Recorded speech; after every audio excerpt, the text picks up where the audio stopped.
Hello बच्चों। बेटा, आज से हम रिवीजन शुरू कर रहे हैं क्लास 9th का। ठीक है बेटा, इस रिवीजन में हम केवल आपको टाइप नंबर 1 से लेके टाइप नंबर 21 तक कराएंगे। मतलब 21 टाइप्स कराएंगे और 21 टाइप्स में आप जो है कम्प्लीटली 9th क्लास में पास हो जाओगे। ठीक है, तो इसमें जो कराए जाएंगे क्वेश्चंस वो बहुत ज़्यादा जो इम्पोर्टेंट है, मोस्ट इम्पोर्टेंट जो क्वेश्चंस हैं, केवल उन क्वेश्चंस को हम कराएंगे जिससे कि हम 9th क्लास में जिन बच्चों को पास होने में दिक्कत हो रही है वो बच्चे भी आराम से पास हो जाए। देखिए, सबसे पहला टाइप नंबर 1 के अंदर हमने जो रखा है वो रखा है ग्राफ वाला क्वेश्चन। एग्ज़ाम में ये क्वेश्चन हमेशा आता है ग्राफ बनाने के। तो जैसे मान लीजिए कोई इक्वेशन हमें दे रखी है 3x + 2y = 6। हमें इस लीनियर इक्वेशन इन 2 वेरिएबल, ये जो है हमारी 2 चर की रेखिक इक्वेशन है। तो इस इक्वेशन का हमें क्या है, ग्राफ बनाना सीखना है। हिंदी में इसे बोलते हैं आलेख।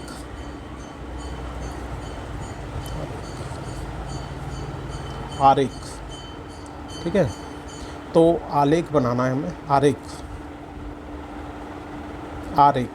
ठीक है। तो किस तरह से बनाना है वो देखिए। सबसे पहला काम आपको क्या करना है, हमेशा x की जगह 0 रख दो। देखो बेटा, जब हम x की जगह 0 इसमें रखेंगे तो 0 का 3 से मल्टीप्लाई होके 0 हो जाएगा। इसका मतलब ये वाला टर्म हमेशा ख़त्म हो जाएगा, 3x वाला। तो इसको हम x वाले टर्म को क्या करेंगे, उंगली से छिपा देंगे। तो अब ये जो बचा, ये केवल 2y = 6 बचा। 2 का y के साथ मल्टीप्लाई हो रहा है। जब ये RHS में जाएगा तो क्या हो जाएगा, ये डिवाइड। आपको पता है, यदि 2 का y के साथ में प्लस हो रहा होता, जब ये RHS में जाता तो माइनस हो जाता। यहाँ माइनस हो रहा होता तो ये प्लस हो जाता। ये मल्टीप्लाई होता है तो डिवाइड हो जाता है, और डिवाइड होता है तो मल्टीप्लाई हो जाता है।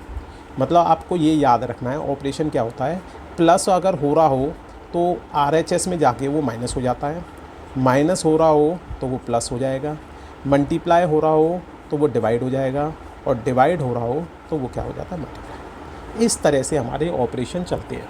जब भी हम LHS से RHS में या RHS से LHS में किसी भी चीज़ को बदलते हैं तो हमेशा ये 4 रूल हमारे काम करते हैं। ठीक है, तो 2 से हमारा ये 6 कट गया 3 टाइम्स। देखो बेटा, जब मैंने x की जगह 0 रखा था तो y की वैल्यू मेरी 3 निकल के आ गई। तो इसको हम लिखते कैसे हैं, हमेशा x पहले लिखते हैं और y हमेशा बाद में।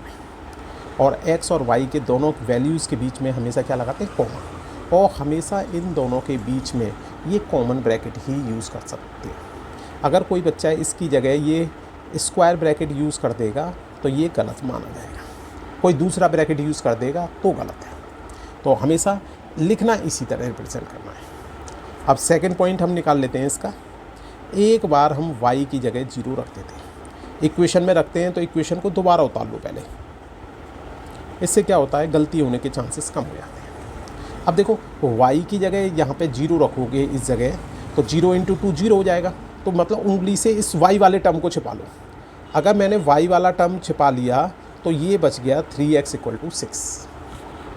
तो यहाँ पर x का 3 के साथ मल्टीप्लाई हो रहा है, तो जब RHS में जाएगा तो ये क्या हो जाएगा, डिवाइड। तो 3 से 6 हमारा कैंसिल आउट हो जाएगा 2 टाइम्स। ये मैंने पहले ही बता दिया, जब भी मल्टीप्लाई हो रहा होता है RHS में जाएगा, डिवाइड हो जाएगा। अगर LHS के अंदर मल्टीप्लाई हो रहा है, RHS में जा रहा है तो डिवाइड। अगर इसका उल्टा हो जाए, RHS में मल्टीप्लाई हो रहा है, जब LHS में आएगा तब भी हमारा डिवाइड हो जाएगा। ठीक है, तो अब यहाँ पर लिखते समय ध्यान रखना है, x की वैल्यू हमेशा पहले लिखनी है। तो x की वैल्यू हमारी 2 है, ना कि 0। ये किसकी वैल्यू है, मेरी y की वैल्यू हमेशा बाद में लिखनी है। अब हम क्या करते हैं, इसकी एक टेबल बना देते हैं। टेबल में 3 कॉलम बनाने हैं, एक्स वाई 2 रो बनाने। देखो बेटा, फर्स्ट केस में जब x की जगह मैंने 0 रखा था तो y की वैल्यू मेरी 3 आई थी। सेकंड केस में y की जगह 0, देखो y की जगह 0, y की जगह 0, y की जगह 0 रखा था तो x की वैल्यू क्या निकल के आई थी 2।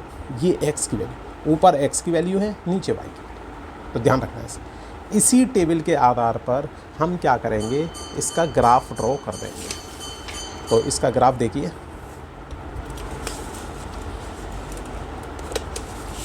देखिए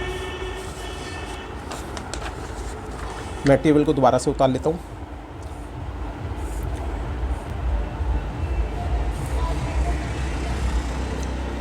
आप भी ग्राफ पेपर के ऊपर इस तरह से टेबल को दोबारा उतार सकते हो। 0 रखा था तो 3 आया था, 2 रखा था तो 0 आया था। अब हमें क्या करना है, एक तो हमें वर्टिकल लाइन खींचनी है ग्राफ पेपर के ऊपर और एक खींचनी है हॉरिजेंटल लाइन। हॉरिजेंटल लाइन को x और वर्टिकल लाइन को y लिख देना है। अब हमने देखा इस तरह से ये 0 होगा तो ये 1, राइट साइड में प्लस के सिंबल्स लेने हैं, जो भी वैल्यू लेंगे प्लस के, और लेफ़्ट साइड में हमें माइनस की वैल्यू लेनी है।